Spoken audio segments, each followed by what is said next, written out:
que es un querido amigo de la casa, son las personas más informadas, y le adjudicamos la enorme responsabilidad de que venga a hacer un resumen de los temas destacados de este 2021. Pero, no lo presento yo. Tiene esta presentación. Hoy en Vamos Arriba nos visita una persona que no le gusta madrugar, pero que sí se levanta muy temprano para que usted comience el día de la mejor manera informado. Además, es un enamorado del verano y odia el invierno. Tiene una pequeña de tan solo 2 años que le robó el corazón. Con ustedes el señor Nico Núñez. Muchas gracias. Buenas. ¿Qué dice Nico? Tanto tiempo sin verte. ¿Qué cuentas? Te presento al número 1 también, Marcelo Borno. Amigo. ¿Cómo estás? ¿Todo bien, Nico? Qué buen menú que tiene hoy. No hay nada que me guste más de las fiestas tradicionales que el pionono y la lengua de la vinagreta. ¿En De serio? verdad. Pionono es Increíble. una Vamos cosa a, deliciosa. ¿Cocinás algo, Nico? Sí, el pionono no le No tengo mucho, mucho. pero- No, pero cocino, me gusta. ¿no? cocinás. Es más, a veces los fines de semana me desestreso cocinando. Bien, perfecto. Ponete cómodo, Nico. Tome Dame la asiento, cabecera. Nico. Que vamos a repasar las noticias más destacadas del año. Sí, algunas. Es difícil Algunas. cuando uno mira Es para bravo, atrás, ¿no? es bravo. Difícil elegir también, ¿no? Claro, y aparte este año, la verdad que pasó de todo.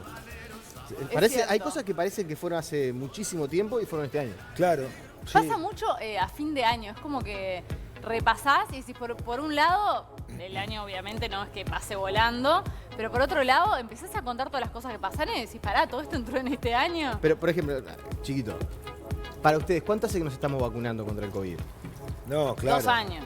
Y Sí. sin embargo, Fue fue este este año, año, fue este año. en mayo, Fue por este ahí. año, Cierto. claro. Y parece que fue hace muchísimo tiempo. Sin embargo, Es las cierto. primeras vacunas llegaron este año. Y pasa que a veces tenés la duda de, ¿fue este año o fue el Sí. año pasado? Bueno, hablábamos, ¿no?, de algunos acontecimientos que ocurrieron que decíamos, ¿fue este año o fue el año pasado o qué? Pero bueno. Pero fue este año. Fue este año.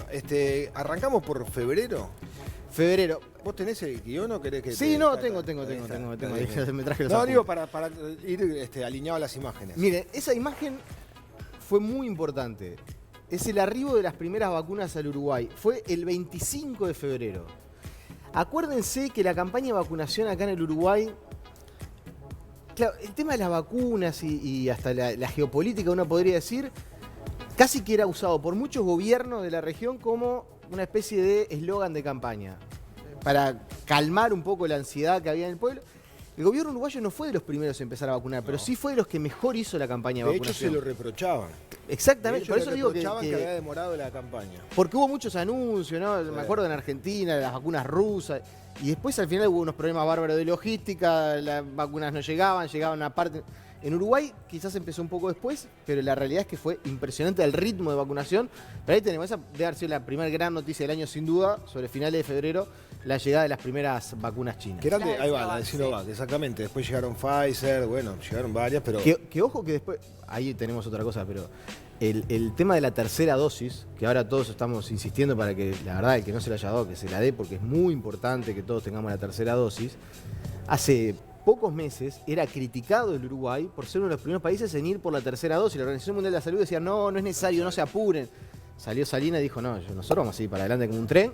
Y hoy, si tenemos una situación un poco mejor, es porque se tomó esa decisión hace pocos meses de Cierto. hasta desoír la recomendación de la Organización Mundial de la Salud. No, y además una situación mejor respecto a los casos graves, ¿no? Porque lamentablemente hoy en día la foto en cuanto al el porcentaje de positividad ha crecido notoriamente, pero la gravedad de los casos no es lo que Hay pasaba un hace desacople, algunos meses. un desacople bastante grande, ¿Qué si uno ve tiene la con la gráfica.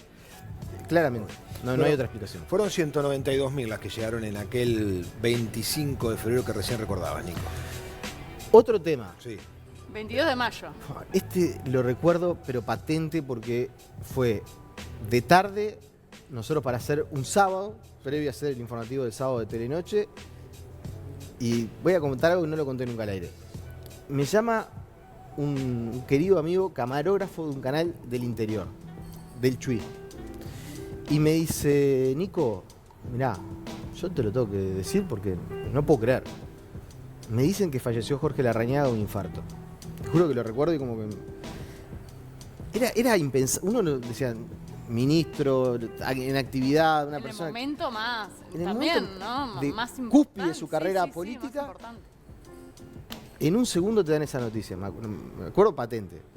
Bueno, empecé a hacer algunas llamadas. Llamé a gente muy cercana al entorno de Jorge Larrañaga que no sabía. Y obviamente uno sabe el cariño que le tenía, entonces hasta era difícil hasta cómo preguntarle, ¿no? Sí. ¿Sabés si tuvo algún problema de salud? Bueno, finalmente, poco ratito antes del noticiero, creo 15, 20 minutos antes de que arrancáramos con Telenoche sábado, se confirma la muerte de Jorge Larrañaga, sábado 22 de mayo, y fue un verdadero golpazo para el gobierno y para la sociedad toda, yo creo, ¿no? Sí. Porque la realidad es que Larrañaga tenía, primero que más allá de las disputas políticas, amigos en todos los partidos políticos, y además por cómo se da, muy de golpe, muy de manera sorpresiva, y en lo que sigamos, ¿no? En el punto más alto de su carrera. Sí, el propio presidente de la República a través de sus redes sociales termina confirmando la noticia también, ¿no? Sí. En Twitter. Y sí, son esas noticias que impactan porque, claro, o sea, cuando muere un líder, una persona tan importante, ocurrió el año pasado, a fin del año pasado, por ejemplo, con Tabaré Vázquez, pero ya venía padeciendo una enfermedad cruel y el desenlace era esperable. Estábamos todos un poco más preparados. Claro, Larrañaga estaba trabajando, Claro. estaba trabajando, o sea, ni siquiera es que una semana antes lo internaron, no, estaba tal cual. En plenas Y se estaba plena luciendo actividad, con su trabajo, claro. más allá de las diferencias políticas o no, el loco, estabas teniendo el loco. Me siento en un living de casa, pero estaba teniendo una aceptación muy, muy alta realmente. La realidad es que era un ritmo frenético el que llevaba Jorge Larrañaga de trabajo, pero impresionante, realmente era muy llamativo. Jorge Larrañaga era un político de los de antes, uno podría decir, por esa vocación de servicio que yo creo que es una de las cualidades más grandes que tiene la clase política del Uruguay, que por suerte las tenemos y que es una diferencia muy grande con el resto de la región. Nosotros como periodistas nos peleamos a veces con los políticos, hay cosas que nos molestan, hay cosas que no nos gustan, a veces hay que criticarlos, pero, y esto me parece que es transversal a todos los partidos, los malos políticos en Uruguay son excepción. Sí. Cuando al revés en otros países, los buenos políticos son excepción. Sí. Y Jorge Larrañaga me parece que representaba muchas cosas de las buenas que tiene la clase política del Uruguay. Sobre todo en esa vocación de servicio y en eso de cuando llegó al momento máximo de servir al país, él realmente dejó su vida de lado y se la dedicó al Ministerio del Interior. Exactamente. Y no quiero dejar de nombrar a Alberto Sonsol, que también es de esas figuras en la comunicación, ¿no? Que también generó un impacto y una sorpresa muy grande también a nivel de nuestro país, fíjate, ¿no? Andy, Y también fue a principio de año. También Y también fue este repasaba. año, que uno también tiene la sensación ¿no? Yo lo repasaba para venir para acá. Tenemos más de 6.000 muertos por COVID en Uruguay. ¿Saben con cuántos muertos terminó el Uruguay en 2020? 191. Claro. O sea, casi que no tuvimos muertes No hubo. asociados al COVID durante el primer año. Y en este año que está terminando... Desde marzo. Claro, de marzo a diciembre de Casi 2020, un año vamos a decir, calendario, tuvimos casi un año menos de calendario. 200 muertos. Y ahora, entre enero y diciembre, estamos prácticamente en 6.000 muertos. O sea, todo eso que pasó en el medio, que parece, insisto, que fue hace mucho tiempo, en Fue este realidad año, claro. fue todo este año. Sí. Fue una montaña rusa, ¿no? Porque Fue muy también intenso, muy intenso. En Entonces- marzo fue como los picos más altos, marzo, abril, por ahí, no sabíamos qué hacer. Entramos en una situación económica también muy, muy importante y después como que todo se fue acomodando en el tema de los casos, ¿no? Y la cuando fue vacunación y demás, avanzando el tema de la lo que hablamos. vacunación, empezamos a disminuir la cantidad de casos y sobre todo las muertes y los CTI, ¿no? El ministro Larrañaga tenía 64 años cuando falleció. Después también comenzaron en torno específicamente a su fallecimiento a generarse un montón de cosas, incluso hasta problemas en el carnaval, ¿no? De lo que dejó, como el uso o el manejo de la situación generó algunas cuestiones que las podemos rotular cada uno como quiere, pero yo digo desagradables, no tienen nada que ver una cosa con la otra. Nos da el tiempo antes de la pausa de repasar uno más, y Dale. después hacemos una pausa y seguimos con Nico, porque nos vamos hasta el 16 de junio. Esa fue la fecha en la cual se anuncia el cese futuro, vamos a llamarlo así, del GACH. Que en algún momento tuvo cierta polémica porque se decía que lo que un poco mencionaba Andy, ¿no? Estábamos capaz que en el peor momento de la pandemia y llamó la atención que el grupo que había asesorado desde el principio, que la verdad eran como nuestros 3 ídolos referentes máximos en la materia, dijeran que iban a dejar de trabajar. La realidad es que esto se venía arrastrando de un tiempo, que ya era Vox Populi, que ellos iban a dejar de funcionar. era inevitable que en algún momento sucediera esa especie de diferencia entre, lo dijo el presidente del primer momento, una cosa es sugerir y otra cosa es tomar la determinación. El que está sentado arriba de la determinación y paga los costos políticos y también los elogios, obviamente, corresponde es el presidente de la República. El grupo asesor científico honorario era eso, un grupo asesor científico honorario que nos dio una mano importantísima, que creo que marcó un camino de cuánto tiene para aportar la ciencia a los temas del Uruguay en el peor momento. Pero bueno, era obvio que en algún punto iba a dejar de funcionar y también era obvio que en algún momento iba a generar, por lo menos, cierta diferencia de enfoque acerca de cuándo y cómo tomar la determinación. Me parece que, de todas maneras, me consta, porque esto lo he conversado con algunos integrantes del GACH, que todavía, obviamente, están siguiendo muy de cerca el asunto, el diálogo con Presidencia de la República sigue, tienen ese grupito de WhatsApp en el cual intercambian y obviamente la tienen ayuda solución. sigue, Sí. entonces, el sugerir. Esta pandemia lo que nos ha dejado es que todos estamos aprendiendo sobre la marcha y la realidad es que surge algo nuevo y hay que ponerse a leer y hay que buscar información internacional y analizar gráficas. Ellos lo hacen mucho mejor que nosotros. Le dio esta situación, la pandemia le dio un lugar a la ciencia, como decías, que no lo tenía en el Uruguay. O sea, no lo tenía a nivel masivo de sociedad, de comunicación. No éramos conscientes del rol que tiene la ciencia. Me parece que de las pocas cosas positivas que generó la pandemia es afianzar y darle valor al trabajo que hacen los científicos uruguayos. Eran Radi, Cohen y Paganini las caras visibles de un grupo bastante más numeroso, ¿no? Como era el GACH. 54, exactamente. Memoria, creo que era 54. Ellos tres eran los tres mosqueteros que iban adelante detrás de un grupo también de gente muy destacada que merece el reconocimiento. Y que además comunicaron muy bien, que eso no es menor. Exacto. Porque son científicos, pero no tienen por qué saber cómo comunicar. Y la verdad que lo hicieron muy bien. Cada vez que había una conferencia de prensa y hablaban ellos, no volaba una mosca, todos hacemos caso. Y eso no es fácil de conseguir. Bueno, seguimos con el repaso de las noticias, de los hechos que marcaron la agenda del 2021. Antes de pasar al próximo, que es del 28 de octubre, antes de eso ocurrió también una situación que desde el punto de vista político merece su destaque también, ¿no? Sí, a ver, en aquel momento era algo muy importante. Lo vamos a ver sobre todo en marzo del año que viene. El 8 de julio se presentaron las 800.000 firmas contra los 135 artículos de la ley de urgente consideración. Se validaron durante casi 6 meses, tenía la Corte Electoral, en realidad fueron 5 que estuvieron contando. Cuando se alcanzaron las mayorías necesarias para convocar el referéndum, ya se decidió que el 27 de marzo va a ser el referéndum por esa firma que se presentaron en julio. De alguna manera está sorprendiendo a los propios impulsores de la campaña que no pensaron que iban a llegar a 800.000 firmas. Y en un sprint final muy sorprendente llegaron sobrado a las firmas necesarias. Sí, estamos repasando ahora la segunda mitad del 2021, ¿no? Claro. Recién hicimos como el primer semestre hasta junio y ahora el segundo semestre. ¿Qué pasó el 28 de octubre? 28 de octubre fue el día que volvimos a abrirnos, que volvimos a recibir extranjeros. Recuerden que desde el comienzo de la pandemia, tan el esperada. 13 de marzo del 2020, sucedió algo que no había pasado nunca en la historia.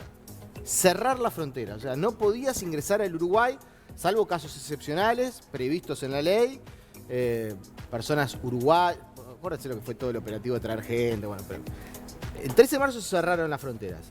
Eso se mantuvo con algunas leves modificaciones para permitir el ingreso de personas extranjeras que venían a trabajar, en algunas circunstancias. Bueno, todo eso se mantuvo hasta esta fecha que recién mencionábamos, el 28 de octubre, que fue el día en el cual se permitió también, de manera paulatina, pero volver a recibir extranjeros, sobre todo preparando lo que vamos a vivir estos días, lo que ya estamos viviendo de alguna manera, que es una temporada estival que trata de recuperar quizás el sector más afectado por la pandemia, que es el turismo. Recuperado, ¿no? Sí, en realidad todavía están trabajando como se puede. O sea, la realidad es que han ingresado casi 100.000 extranjeros en estas últimas semanas.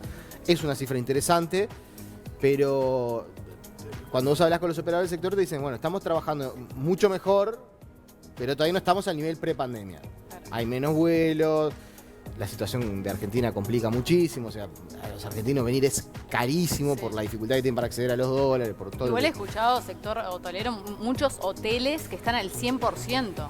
Sí. Cosa que, bueno, a ver, en la situación en la que estamos, es algo se muy estima, valorable, se estima, ¿no? que más o menos, si todo va bien y si no hay ningún percance, vamos a tener una temporada a un 60-70% de lo que sería la temporada en condiciones normales, Ahora, sin ningún tipo de pandemia. Está el tema de la preocupación que genera la situación de cómo han crecido los casos positivos. ¿No? Hay Sí. mucho temor de que, yo no digo que se van a cerrar ni las fronteras ni nada, pero digo, capaz que se empieza a complicar algún show o alguna cosa por el estilo, pero ojalá que siga así, por lo menos controlado. También, como hasta ahora, también ¿no? lo importante es qué pasa con los CTI, con la saturación médica, porque si nosotros con vacunados, ¿no?, nos contagiamos, no estamos viendo que eso genere mayores problemas de salud, ¿no? Sí, la realidad es que lo que muestra claramente la evidencia internacional, esto lo dicen los especialistas, obviamente uno es un transmisor de noticias, pero Sí.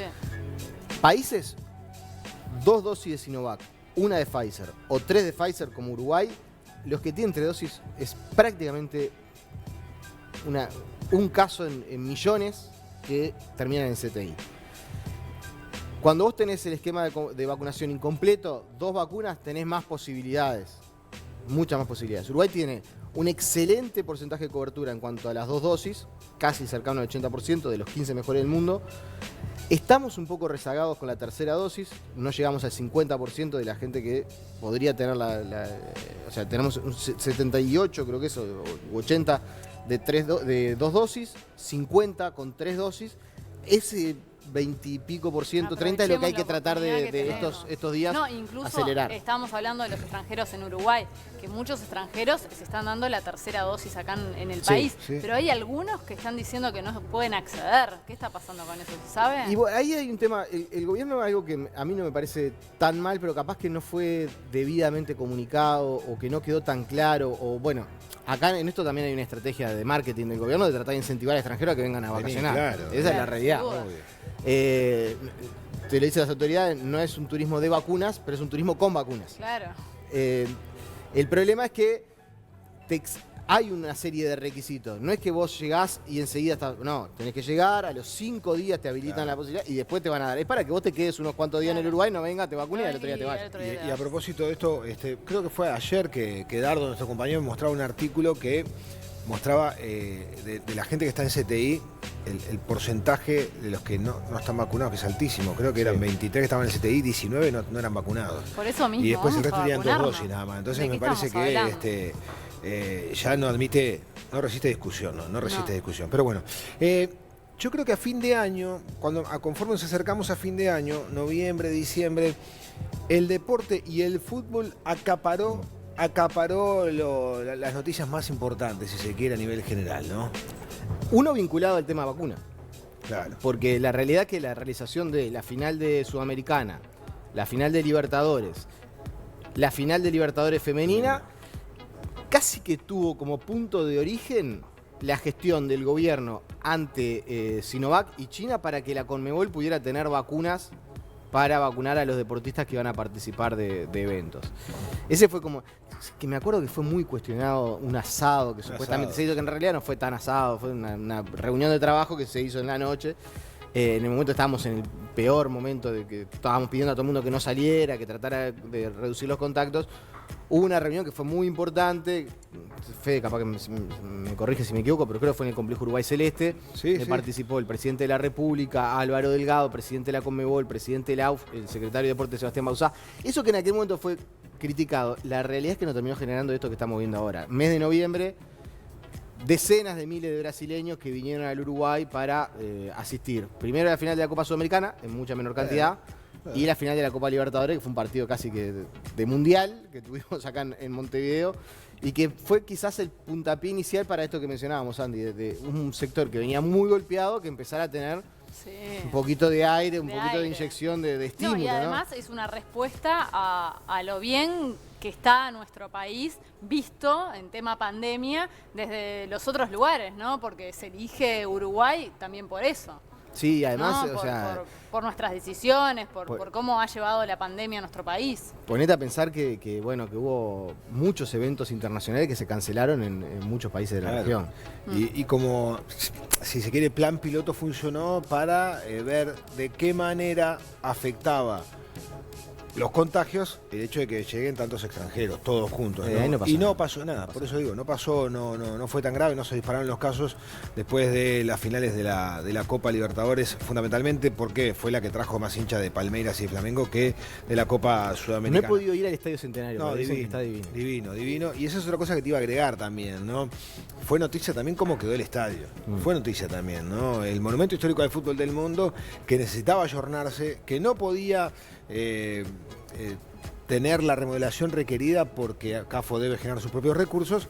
A raíz de esta inyección de dinero que puso la Conmebol, tenemos un estadio espectacular ahora. Espectacular. No, fue increíble. Pero bueno. Pude ir a una de las finales y la verdad es que lo que se armó fue a nivel mundial, internacional. O sea, uno sentía que estaba en un mundial. Yo nunca estuve en un mundial, pero la gente que sí ha estado era totalmente comparable, ¿no? Así que estuvo buenísimo. Y el último gran como evento que ha marcado también las noticias fue el 19 de noviembre, ¿no? Con la selección uruguaya.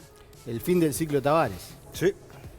Que parecía que llegaba antes. Y se postergó a esa doble fecha que, no sé, ahí está Fede mucho más habilitado a opinar que yo. A ver, yo pienso que contra Argentina no jugamos tan mal. No. Perdimos, está bien, perdimos No. acá 1-0, pero No quizás la jugamos. debacle fue con Bolivia, ¿no? Allá. Sí, con Bolivia jugamos muy mal. De vuelta el equipo no volvió a tener respuesta, pero otra vez Uruguay se había quedado con las manos vacías. Y ya había estado en la cuerda floja. Es más, la intención era cesarlo después de aquella triple fecha. Se le dio la posibilidad de 2 partidos más y se terminó el ciclo de Tavares a 4 partidos de terminar la clasificatoria, 4 o 5 dependiendo si quedamos en el quinto puesto. Ojalá por lo menos quedemos en el quinto puesto. ¿Hoy lo firmás? estamos- Sí. Hoy sí. Sí está séptimo. Hoy fuimos el quinto puesto con los ojos cerrados, claro, obviamente. ¿Qué tiene que pasar ¿Para qué? para que Uruguay clasifique Ganar. realmente? Ganar. Pero solo ganar. Ganar, sí, ganar. No, se saca- bueno, se saca pero a ver, 9, si 10 no de gana 12. algún partido. Bueno, 9, 10, Tiene que ganar 12, 2 claro. partidos acá en Uruguay, que vamos a decir la verdad. Si no gana los partidos acá en Uruguay con Venezuela y Perú, no vamos a ir al Mundial. Eso está obvio, claro. obvio, tenés que ganarlo. Tiene que Pero después ganar tenés esos que 6 rescatar puntos y algo Pero después no tiene que salir a empatar. empatar Paraguay o afuera. en Chile. Estamos hablando de ganar, no empatar. Acá Ahí no. no tenemos chance. Acá no puedes empatar. Pero bueno, Hay esto también presión. trajo aparejado un montón de otras noticias. También la designación de Diego Alonso, luego de Se un presenta ahora casting. el martes, ¿no? Claro, llega mañana. Llega mañana. retrasó Y el, por Pasa el COVID. 31 de noche arriba del avión. Qué Claro, increíble. y el martes es presentado formalmente en algo que también celebro, ¿no? En algo que también celebro que vuelvan a nivel de selección las conferencias presenciales, ¿no? Que pueda estar ahí uno y preguntar y dejar de mandar WhatsApp, que se filtre, no haya chance de repreguntar. Pero bueno, toda la suerte y también todo el reconocimiento para el maestro Tavares al Sí. cabo de este proceso que más allá de si entra o no la pelota, me parece que dejó cosas realmente buenas. Y otra reflexión también que a mí me dejó todo esto es el mal uso de las redes sociales para tener ese microsegundo de fama por una supuesta primicia que en definitiva no se concreta. Porque la primera vez que le iban a hacer a Tavares, en las redes sociales inundaron de se va Tavares, se terminó el ciclo, viene Aguirre, gracias maestro por tanto, y después Tavares siguió un poco más. Y después cuando sí cesaron a Tavares, está viniendo Diego Aguirre, termina el partido.